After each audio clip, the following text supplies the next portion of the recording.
Diyos sa salita mo. In Jesus' mighty name we pray. Amen. Yan. Sabi po sa Tagalog, kapatid, sumagot si Ruth, nag-correlate dun sa story ni Ruth at ni Naomi. Yan. Sabi po dun kasi, yung fear, kaya tayo ay hindi nagmumove. Hindi nagmumove po. Tumayo si Jesus. That time kasi tulog siya. Tapos naratay yung mga disciple. Bakit kaya ganun ano? Sa konting problema lang, nararatay na tayo di ba? Yan. Pag-aralan natin yung, balik tayo doon kay Ruth. Tayo ko lang ha. The book of Ruth illustrates the difference between those who step out in faith and take risks and those who give it to fear. Yan, dalawang babae ito, yung isa, sa kanila. Namatay naman yung dalawang asawa, anak ni Naomi lalaki. Namatay naman asawa ni Oprah yun, saka ni Ruth. Yan. At that time, yan, yung time na yun, tragedy nag-struck sa pamilya nila. Yan. Sabi dito, yung dalawang babae, sinabihan ni Naomi, sabi ni Naomi, Oprah, Ruth, babalik na ako dun sa bayan ko kasi ang bayan nila is sa Jerusalem. Nanirahan sila sa Moab. Oprah, sabi niya, ang perspective nga niya, yan, napag-aralan natin kahapon kung tinignan niya. Babalik sila sa Moab, ang perspective ni Oprah, hindi siya sasama. Mananatili siya dun sa Moab. Kahit na yung Moab na yun nagbigay sa kanya ng pighati, doon naman tayo yung asawa niya.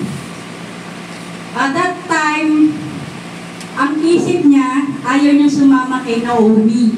Yung pupuntahan niyang lugar, taga-Moab nga sila, Jerusalem. Ay, Diyos ko. Yan. Ninanais ba natin na magpunta tayo sa ibang bayan? Ano yung pag-think natin sa bayan na yun? Maghahatid ba yun sa atin ng hindi? Yun yung nakikita nila doon, giginhawa yung buhay nila. Ba?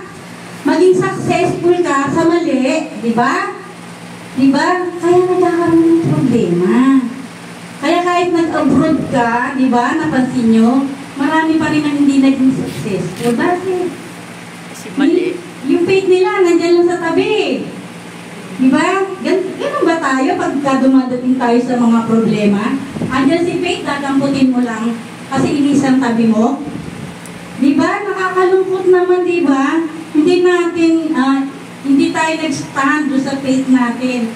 Saan tayo nag-stand? Sa material na mabibigay sa atin. Diba? Trabaho. Diba? Ganda ng trabaho. Ganda ng offer. Diba? Pero ang nangyari, yung faith mo, ipapalit mo sa trabaho mo. Diba? Sabi nga sa message kahapon, huwag natin habulin yung pera. Hayaan natin yung pera maghabol sa atin. Diba? Kaya nga, ang ganda rin ng mensahe, nag-correlate din doon sa ating kapwa. Diba? Napakahirap kasi mabuhay sa mundo na itong mundo natin na punong-puno ng sakit, diba? Punong-puno ng pighati. Diba? Punong-puno ng kalokohan. Punong-puno ng mga mapaglinlang. Diba? Maraming scammer ngayon Diba? Pag wala ka sa Lord, isa ka. Isa ka sa may scam. O more pa, ikaw mo yung scammer. All that done, realizing that isang tabi na natin yung old. Kaya pala hindi tayo makamove on, nakatingin pa tayo sa old. Dapat nahuhuparin na natin lahat yun. New na tayo, new. New foundation, new perspective. Diba? O yung pursuit, isa pa yun, yung pursuit, yung yung ginugol natin, ano yung gagawin natin sa buhay natin. Hindi tayo mag-i-stick lang, di ba? Sa mga bagay na walang kabuluhan. Bigligan na kasi ngayon mga kapatid. Ito na yung time. Yan. Magpagamit na tayo sa ating Panginoon Diyos sa mga gawain niya. Yan, hindi lang tayo, ano lang yan, Zimbabwe. Zimbabwe. Buhay ni Ruth, nung panahon na yun, Yan. Sabi ni, ito yung nagpakita ng kaibahan ng dalawang babae. Si Oprah, nagstay siya sa Moab. At si Ruth, kahit na hindi niya alam. Diba? Kaya pa niya lumakad. Hallelujah. Diba? Ang tumatali sa bawat isa. Gawain sa bahay. Ang Diyos, mas mahirapan ka na kasi may Diyos ka. Amen. Hallelujah. Diba? Nahihirapan ka, wala kang Diyos. Mas gusto ko na mahirapan ako basta may Diyos ako. Diba? Amen. Diba? Yun ang ano ni Oprah. Kahit nagkaroon doon siya namatay asawa niya, lahat ng sakit doon naman, mas minais pa niya. Yes. Hinog na yung bukilin. Kulang na lang ng mga magagawa. Kaya, mag-move forward tayo dahil ang nangyari kay Ruth ay pinagpala ng Lord. Kilala na natin ang Diyos na provider eh. Ba't nag-worry pa tayo? Kilala na natin Diyos na healer eh. Di ba? Bakit nagpupunta pa tayo sa mga doktor kwak-kwak yan? Di ba? Kilala na natin ang Diyos na nagbibigay sa atin ng strength. Di ba? Ba't nanghihina pa rin tayo? Di ba? Nakakalungkot talaga.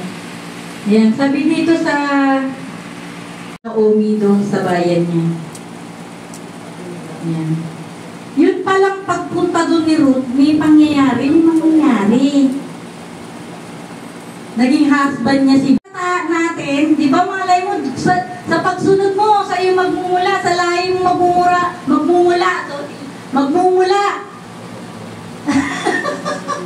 Sorry po, buying na si Lola. Sa lahi mo, magmumula, magiging presidente ng Pilipinas. Di ba? Dahil sa pagsunod mo, who knows? Di ba? Magiging pastor, who knows? Di ba? Hindi natin masasabi. Hindi tinignan ni Ruth magiging kahirapan doon. Ang tinignan niya, makakasama niya, mapaglilikuran niya yung ganun niya. Sino dito? Yung nagmamahal sa biyanan. Amen. Amen. Yan ang biyanan ko. Doon that time na nagsama kami ng una, yan, pakapyaw lang. Medyo karnal pa kasi ako noon. Si Mama Peng ay, ano na talaga, expert sila eh. Siyempre, yung mga gawa, hindi gawa ng spiritual, hindi ko pa yun napipil. Kaya laban dito, laban doon. Pag may gusto niya, ayaw ko. Diba? Pagka gusto niya, ayaw ko sumunod. Ganun talaga yung naging buhay ko noon. Pero si Ruth, di ba? Sumunod siya kay Naomi. Hindi siya nagpabaya. Hindi siya yung lumaban na, Biyanan, sasamahan kita. Di ba? Bihira kasi, madalas nababasa ko sa Facebook eh. Pakailamera daw yung mga biyanan eh. Di ba? Sabi sa faith, babasa nga kapatid. Faith is believing God even when you don't understand what is happening. Yun yung pinanghawakan ni Ruth. Di niya alam ang iyan sa kanya dun eh. Pero yung faith niya, the kingdom, ito yung kingdom, ginagawa natin. Yung righteousness, yun yung buhay na nasa right direction. Dalawa yon, hindi lang sumimba ka, tapos hindi naman righteous yung ginagawa mo. Diba? Dalawang bagay. Ang Lord hindi magbibigay yan ng utos niya eh. Laging may if. Diba? If you will obey me, diba? If my words remain in me, and I remain in you, diba? Ask. Ask. Diba? Eh, hindi nga tayo nag-a-ask eh. Hindi nga tayo nagre-remain. Diba? On and off Christian tayo. Diba? Para sa atin ng word ni God. Panglinis sa atin, pang-correct sa atin, Hebrews 4:13 dito. Mga kapatid, hindi lang penny noon, diba? Ayan, hallelujah. Isa pa, Psalm 102:7, halos pareha din.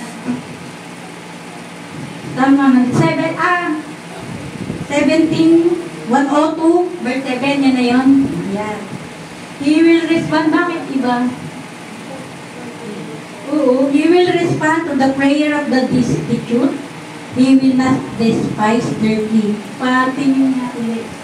Huwag tayo mag-operate sa mga bagay na nandito sa mundo. Focus on God. Ulit-ulitin natin ang Colossians 3 to set your minds on things that are above, not on things that are below. Kaya kapatid, pikit mo ang iyong mata. I-picture mo sa isip mo yung mga bagay na kinatatakutan mo. Yung mga bagay na nagbabind para mag-move on ka. Yung mga bagay na tumitigil sa'yo para mag-share ka ng word ni God. Kung kulang sa kaalaman, ano sabi ng Diyos? Humingi ka sa akin. Kung kulang, sino mas humingi ka sa akin. Put our hope in God. Wala tayong magagawa eh. Just lang. Wala kang imposible kay God. Lahat kaya niyang gawin. Walang mahirap sa Diyos. Tao lang nagpapahirap. Pero narito ka ngayon, narinig mo ang aral na ito. Huwag lumabas ng sapa, isang bagay na hindi mo tumagawa sa buhay. Lord, umaapil po ako sa iyo. Sa bawat isa sa amin, Panginoon, na hindi magawa mga bagay na ito para sa kaluluwa natin, Lord. Minsan pa, Lord, humihingi po kami sa inyo. Humihingi po kami sa inyo ng wisdom, ng lakas, para po mapagtagumpayan namin ang mga bagay na pumitigil sa amin para maghayag ng salita. Ang mga bagay na pumitigil sa amin para i-share ang word mo, Lord.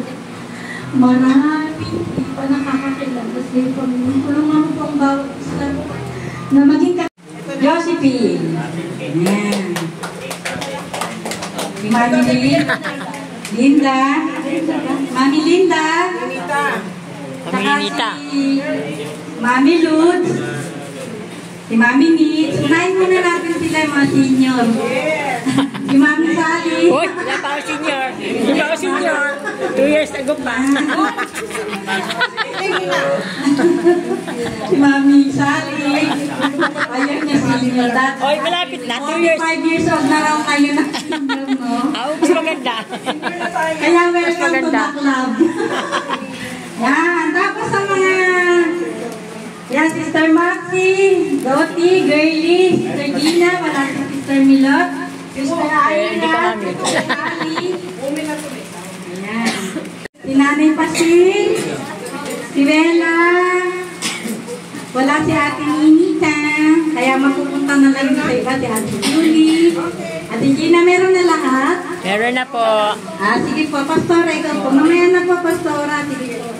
Hallelujah, hallelujah, hallelujah. Lord, maraming salamat po sa umagang ito, Panginoon, sa mensahe na pinakatid mo sa atin at salamat sa buhay ng bawat kapatiran, Lord, na sa umagang ito ay nakiisa sa pagsamba, sa pagbabalik ng pagpupuri at pagpapasalamat sa iyo, Panginoon.